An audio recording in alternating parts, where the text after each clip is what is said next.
내 안의 핑계 본능과 이별하는 심리 클리닉, 핑계의 심리학, 브리기테 로저. 많은 핑계 중에서도 가장 널리 퍼져 있는 것은 시간이 없다는 말이다. 전문서적 외에 다른 책을 읽는다는 건 꿈도 꾸지 못할 일이에요. 브라보. 이런 말은 단호하고 목적의식이 뚜렷하며 성과를 중시하는 것처럼 들린다. 취미생활을 한다는 것은 시간이 남아 돈다는 뜻이다. 하지만 사실 시간이 없어서 하고 싶은 일이나 해야 할 일을 못한다는 것은 말이 안 된다. 우리에게 주어진 시간은 언제나 같다. 다만 각자가 정하는 우선순위에 따라 시간을 분배하는 것뿐이다. 우리에게는 다양한 삶의 단계가 있고 그 단계에 따라 우선순위가 달라진다. 자신이 원하는 것을 할 수 있는 시간은 언제나 충분하다. 대신 다른 것을 제쳐두면 된다. 하루에 4시간씩 텔레비전을 시청하는 사람들은 계속해서 텔레비전을 보고 싶어 한다. 그들이 외국어를 배우고 싶지만 그럴 시간이 없다고 말하는 것은 공부를 하는 것보다 텔레비전을 더 보고 싶다는 뜻일 뿐이다. 규칙적으로 운동할 시간이 없다는 말 또한 핑계일 뿐이다. 다른 일로 시간을 보내기 때문에 운동할 시간을 내지 못하는 것이다. 그것이 무엇이든 지금은 그 일이 본인에게 더 중요하다는 의미다. 영국의 발달 심리학자 존 보울비는 영유아교의 애착관계에 대한 자신의 이론에서 믿고 기댈 수 있는, 즉 안전하게 결속된 인물과 함께 있다는 느낌이 그 이후의 전체 삶에 얼마나 중요한 영향을 미치는가를 보여주었다. 자신이 사랑과 보호를 받는다는 느낌을 지닌 아이는 호기심을 가지고 활달하게 세상을 향해 나아가며 긍정적인 자아상을 확립한다. 바로 여기에 신뢰와 자신감, 목표 설정의 초석이 놓인다. 아이들은 맨 처음 신체 접촉, 시선, 소리 등 기초적인 3가지의 형태로 애정을 확인한다. 상대가 자신의 몸을 어떻게 쓰다듬는지, 자신을 어떤 눈빛으로 바라보는지, 자신에게 들려오는 목소리가 어떤지를 통해 자신이 사랑을 받고 있음을 느낀다.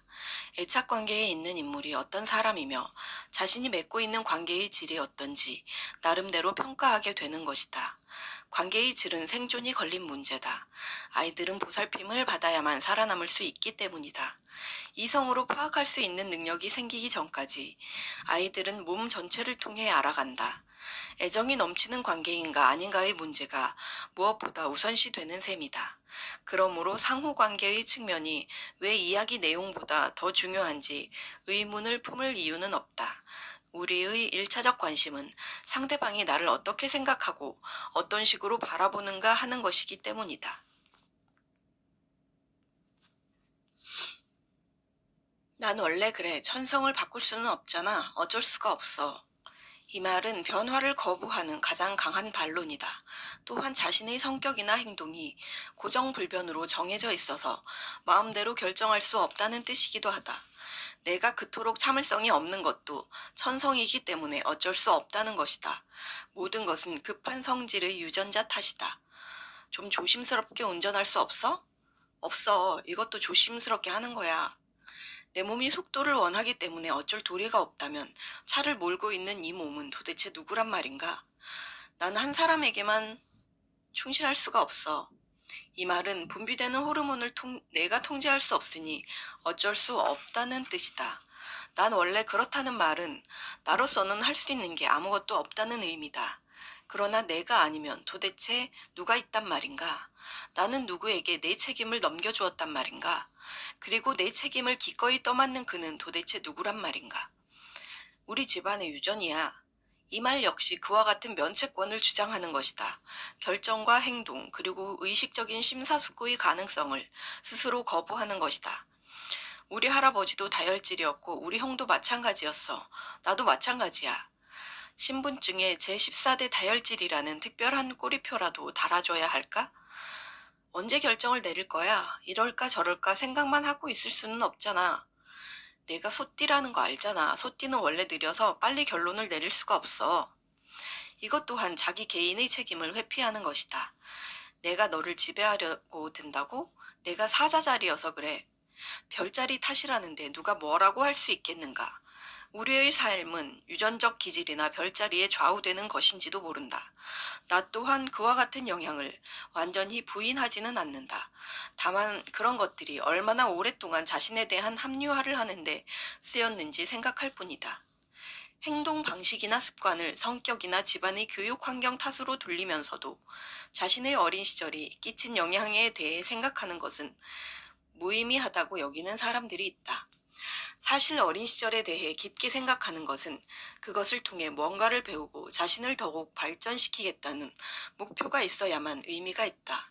난 원래 그렇다는 말은 난 달라지지 않을 거니까 날 그냥 내버려 두라는 뜻이다.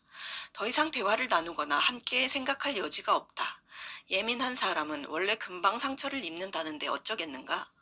그러나 이것은 자각이 개선을 향한 첫걸음이라는 낙천적인 견해와는 정반대된다. 단지 책임을 지지 않으려고 어쩔 수 없다는 입장을 내세우는 것일 뿐이다. 너 자신을 알라는 격언은 늘 다른 식으로 해석된다. 이 말은 단순히 나는 원래 그렇다는 생각에서 벗어나 방향을 돌리는 것이고 익숙한 길에서 벗어나는 것이며 꿈에서 깨어나는 것이자 싸움을 끝내거나 시작하는 것이다. 깨닫기 위해서는 듣기 싫더라도 다른 사람의 피드백이 필요하다. 여유로운 마음으로 비판을 받아들이는 일은 분명 힘들다. 하지만 다른 사람의 비판으로부터 늘 피해만 다닌다면 자신을 보호할 수 있을지는 몰라도 자신과 친해질 수는 없다. 화를 내서는 어떤 일도 더 빨리 진척되지 않는다. 애벌레를 더 빨리 나비로 탈피시키려고 자꾸 고치를 열고 들여다보는 것은 도움이 되지 않는다. 잡아당긴다고 풀이 더 빨리 자라지도 않는 법이다. 다른 사람들한테는 자신의 말이 상처를 줄지도 모른다는 것을 알고 있기 때문에 말을 가려서 하는 반면 자신에 대해서는 충격적인 말을 자주 되풀이한다. 이런 바보 멍청이, 난 정말 가망 없어. 당신이 어떤 어투로 어떤 표현을 반복하며 자신과 이야기를 하는지 주의해서 살펴보라. 특히 스트레스 상황에서 다른 사람한테는 절대 하지 않을 법한 말투로 자신과 이야기하고 있는 당신을 발견하고 아연실색할 것이다. 많은 사람들이 아무 조건 없이 사랑스러운 눈길로 자신을 바라보는 것을 어색하게 여긴다. 제한적인 사랑의 가르침을 지나치게 잘 배운 탓이다. 부모는 언제나 자신이 줄 수 있는 것, 즉 스스로 받은 것만큼만 줄 수 있다. 다만 나중에라도 그들이 아쉬워했던 것을 스스로에게 베푸는 법을 배운다면 상처가 아물어 새롭게 시작을 할 수 있다. 하지만 대부분은 그런 일이 일어나지 않기 마련이어서 단념의 바통을 다음 세대로 건네주게 되는 것이다. 이 얼마나 치명적인 실수인가. 당신은 무엇에 대해 자부심을 느끼는가? 지금까지 좋은 경험을 쌓을 수 있게 해준 재능이나 능력, 행동 방식을 결산해보라. 잘할 수 있는 것은 무엇이고 무엇으로 성공을 거두거나 목표를 달성할 수 있는가? 무엇에 대해 자부심을 느끼며 어떤 점에 대해 자신을 칭찬할 수 있는가? 리스트를 만들어 당신의 장점을 30가지 이상 적어보라. 너무 많다고 생각될지도 모르겠지만 당신의 장점은 그보다 훨씬 더 많을 수도 있다. 요구 조건을 너무 높게 잡지 마라. 예외적인 재주가 아니거나 진기명기 같은 텔레비전 프로그램에 출연할 만한 것이 아니어도 좋다. 아무리 사소하고 일상적인 재능이라도 빠뜨리지 말고 재미삼아 가벼운 마음으로 적어보라. 칭얼대는 아기를 달랠 수 있는 것, 테이블을 멋지게 장식할 수 있는 것, 소형 트럭을 몰 수 있는 것, 밤눈이 밝은 것, 시든 꽃다발을 새 것처럼 손볼 수 있는 것, 다른 사람이 농담을 듣고 잘 웃는 것, 아침 일찍 일어날 수 있는 것, 고소공포증이 없는 것, 혀를 말 수 있는 것, 가방에 짐을 많이 쌀 수 있는 것, 거꾸로 쓰인 글씨를 읽을 수 있는 것 등 이 모든 것이 모여 개성을 이루었기에 당신이라는 존재는 세상에 단 한 명밖에 없는 것이다. 나의 능력, 재능, 장점 30가지 써보기. 지금 이대로도 좋은 것은 무엇인가? 이제는 삶에서 초록색 영역에 있는 측면, 즉 자신에게 이로운 관계와 활동을 모두 적어보자. 시간 여유를 가지고 관대한 시선으로 살펴본다.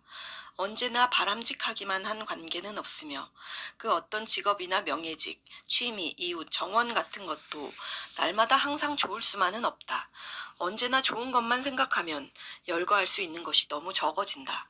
인간적인 시선으로 볼 때 좋은 점이 조금 더 많고 장점으로 느껴지는 것이 우세하다면 신호등은 초록색이다. 관대하게 지금 이대로도 괜찮다고 생각되는 측면을 찾아본다면 이번에도 리스트를 많이 채울 수 있을 것이다.